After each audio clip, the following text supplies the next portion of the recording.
ధర్మరాజుకు బృహదస్వ మహర్షి నలమహారాజు కథను చెప్పసాగాడు.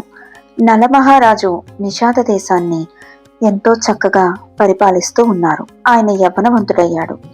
విదర్భ దేశాధిపతి భీముని యొక్క పుత్రిక దమయంతి అందం గురించి, సౌశల్యం గురించి ఆయన చాలా విన్నారు. వసంత ఋతువునందు శుక్లపక్షం నాటి ఒక రాత్రి నలమహారాజు తన యొక్క ఉద్యానవనంలో విహరించసాగారు. ఆయన వివిధ రకాల పుష్పాలను చూస్తూ వాటి సుగంధాన్ని ఆస్వాదించసాగారు. అనుకోకుండా ఆయన మనసులోకి దమయంతి యొక్క దివ్య స్వరూపం కనిపించసాగింది. ఆయన దమయంతి అందానికి ముగ్ధుడై ఎలా అయినా సరే ఆమెను వివాహం చేసుకోవాలని అనుకున్నాడు. కానీ వెంటనే తేరుకొని శ్రీమన్నారాయణను ధ్యానించుకొని తన అభీష్టం నెరవేరేలాగా చెయ్యమని ప్రార్థించి ఆయన అదే ఆలోచనలతో నిద్రపోయారు. ప్రాతకాలమే మేల్కొని శ్రీహరికి పూజాధికాలు నిర్వర్తించి ఆ తరువాత తన అంతఃపురానికి వెళ్లే సమయంలో ఒక హంసల గుంపు అటువైపుగా వెళ్లడం జరిగింది. ఆ హంసల గుంపు అక్కడే వాలింది.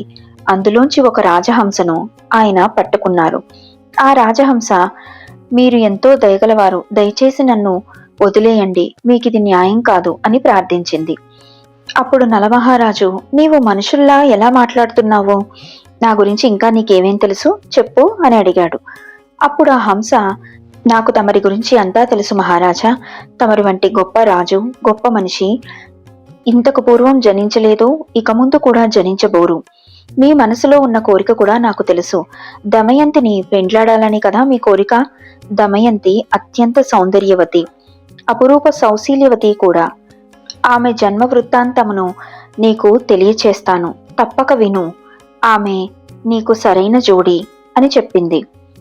విదర్భ దేశాధీశుడైన భీముడు మహా తేజస్శాలి, పరాక్రమవంతుడు, వైభవాన్వితుడు. కానీ ఆయనకు సంతానం లేకపోవడం చాలా లోపంగా అనిపించింది. ఆయన తన భార్యతో కూడి ఎన్నో యజ్ఞాలు చేశారు, వేల్పులను ఆరాధించారు. కానీ సంతానం కలగలేదు. ఆయన విరక్తి చెంది తన ధర్మపత్నితో కలిసి అడవుల్లోకి వెళ్లి తపస్సు చేసుకోవడానికి నిర్ణయించుకొని వెళ్ళిపోయాడు. అడవిలో వారికి వాలకిల్య మునీశ్వరుడి కొడుకు అయిన దమన మునీశ్వరుడు కనిపించారు. విషయం అడుగ్గా ఆయన వారికి తప్పక సంతానం కలుగుతుందని వరమిచ్చారు. దానితో రాజు రాణి తిరిగి వచ్చారు. వారికి ఒక ఆడబిడ్డ, ఒక మగబిడ్డ కలిగారు.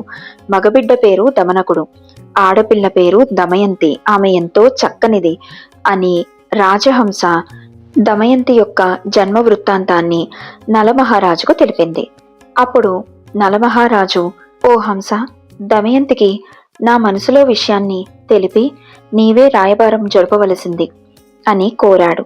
అప్పుడు రాజహంస, తప్పక నేను ఈ విషయంలో నీకు సహాయం చేస్తాను అని దమయంతి దగ్గరకు ఎగిరిపోయింది.